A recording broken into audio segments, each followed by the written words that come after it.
이제 다 같이 사도신경으로 신앙 고백하심으로 12월 30일 금요일 아침 예배를 하나님 앞에 드립니다. 나는 전능하신 아버지 하나님, 천지의 창조주를 믿습니다. 나는 그의 유일하신 아들, 우리 주 예수 그리스도를 믿습니다. 그는 성령으로 잉태되어 동정녀 마리아에게서 나시고 본디오 빌라도에게 고난을 받아 십자가에 못 박혀 죽으시고 장사된 지 사흘 만에 죽은 자 가운데서 다시 살아나셨으며 하늘에 오르시어 전능하신 아버지 하나님 우편에 앉아 계시다가 거기로부터 살아있는 자와 죽은 자를 심판하러 오십니다. 나는 성령을 믿으며 거룩한 공교회와 성도의 교제와 죄를 용서받는 것과 몸의 부활과 영생을 믿습니다. 아멘.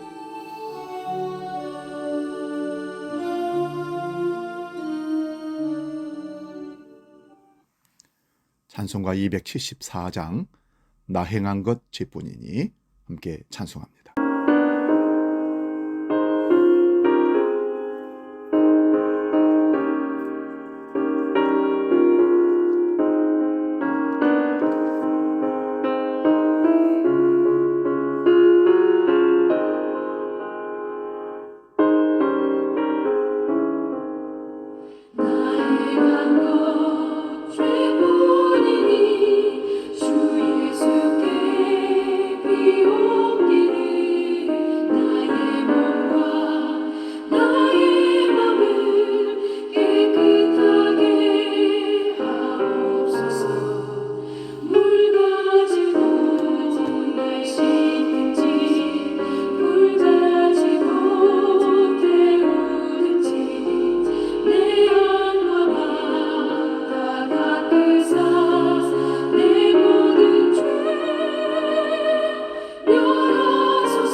오늘 아침 우리에게 주시는 하나님 말씀 구약성경 창세기 22장 1절에서 4절 말씀입니다.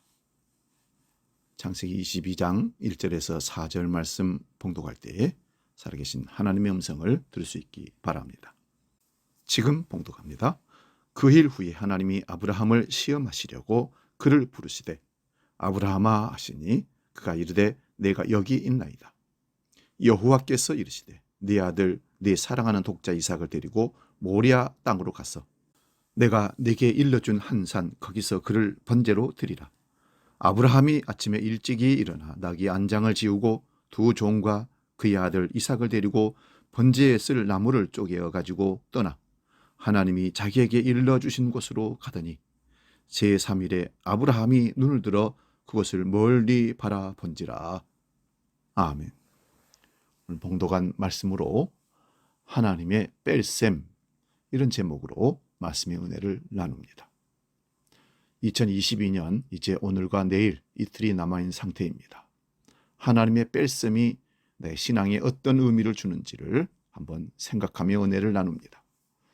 사람은 다 하기를 원하지 살 빼는 것 빼고는 빼기를 원하지는 않습니다. 지식을 다하고 재물을 다하고 인기를 다하고 싶어 합니다.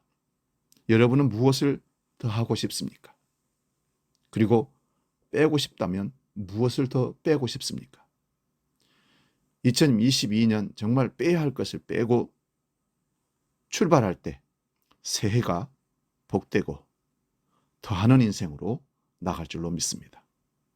하나님께 대한 불순종을 빼고 욕심을 빼고 절망과 우울함과 슬픔을 빼고 믿음을 다하고 기도를 다하고 소망을 다하여 새해 달려가기를 지금 빼고 준비합시다. 분명히 새해는 여러분에게 아름다운 열매를 맺을 수 있는 도전의 한 해가 될 줄로 믿습니다. 예수님은 모든 것을 빼고 버리고 내려놓고 부인하고 나를 따라오라고 하셨습니다.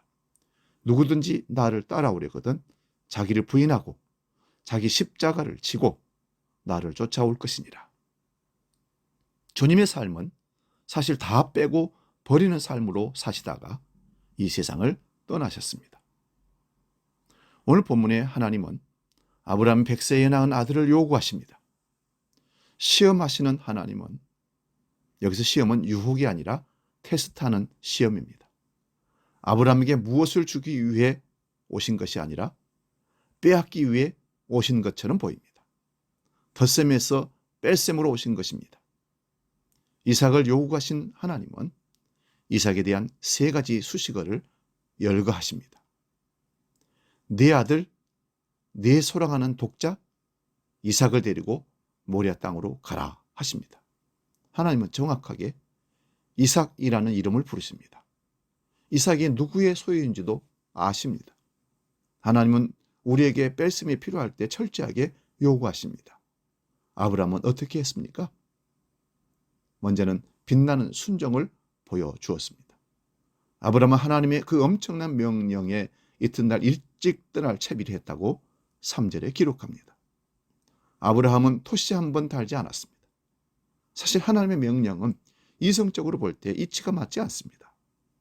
하나님의 약속만 믿고 고향을 떠나 여기까지 왔던 아브라함 아닙니까? 그런데 어떻게 하나님이 스스로의 약속과 상반되는 무리한 요구를 아브라함에게 할 수 있단 말입니까? 그런데도 아브라함은 아무 말도 하지 않습니다. 아무 대꾸를 하지 않습니다. 할 말이 없어 안 한 게 아닐 것입니다. 신앙이란 할 말을 하고 싶을 때 침묵하는 것입니다. 아브라함의 순종은 신속했습니다. 하나님은 아브라함에게 명령하실 때 기한을 정하지 않으셨습니다. 나흘 뒤에 떠날 수도 있고요. 한 달 뒤도 될 수 있고요. 6개월 뒤도 될 수 있는데 6개월 뒤에 움직인다고 문제될 것은 없습니다. 왜요? 기한을 정하지 않았기 때문입니다. 하지만 아브라함은 빠르게 순종합니다. 빈틈이 없었습니다. 제사에 필요한 물품들을 모조리 챙겼습니다. 번제에 쓸 나무를 직접 준비를 했습니다. 모리아산에 나무가 있었을 텐데도 아브라함은 굳이 장작을 패서 준비했습니다. 불과 칼도 준비했습니다.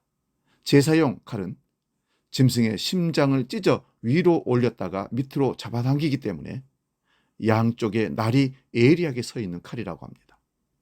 칼을 갈면서 아브라함은 눈물을 흘렸을 것입니다. 아브라함은 필요한 마차를 사전에 방지하기 위해서 지혜로운 순종을 했습니다.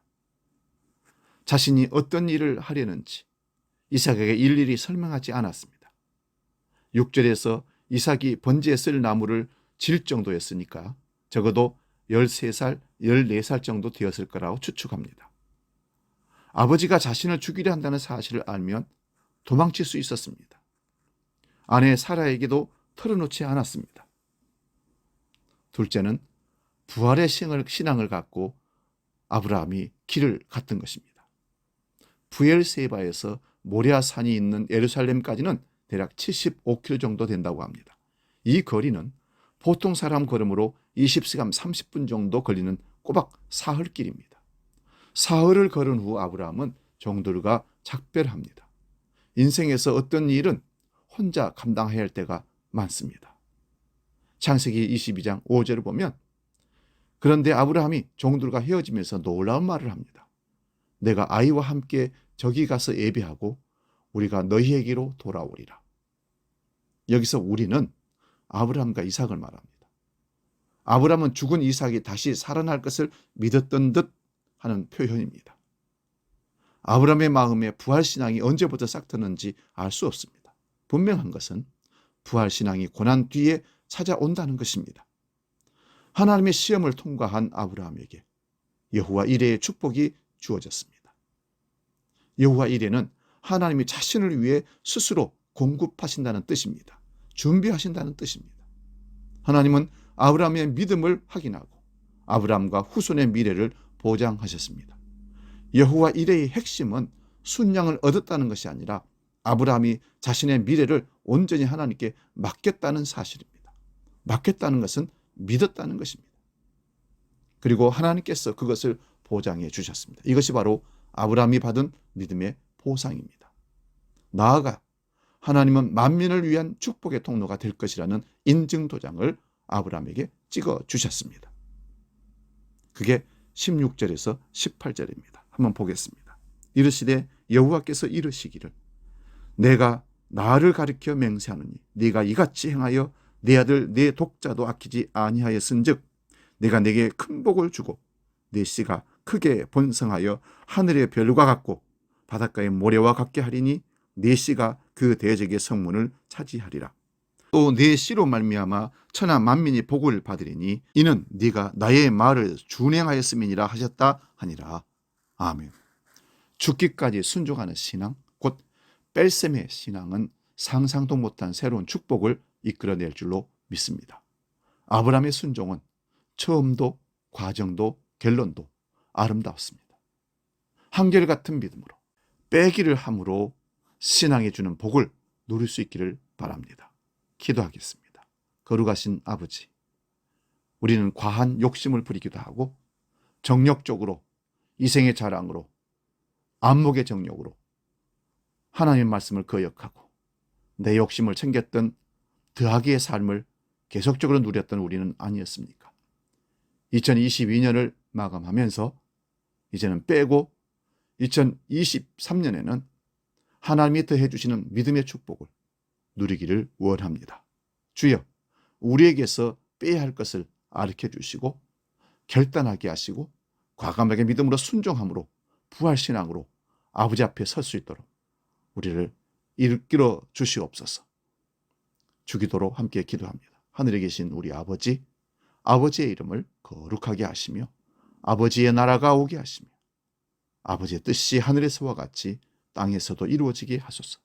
오늘 우리에게 일용할 양식을 주시고 우리가 우리에게 잘못한 사람을 용서하여 준 것과 같이 우리 죄를 용서하여 주시고 우리를 시험에 빠지지 않게 하시고 악에서 구하소서. 나라와 권능과 영광이 영원히 아버지의 것입니다. 아멘.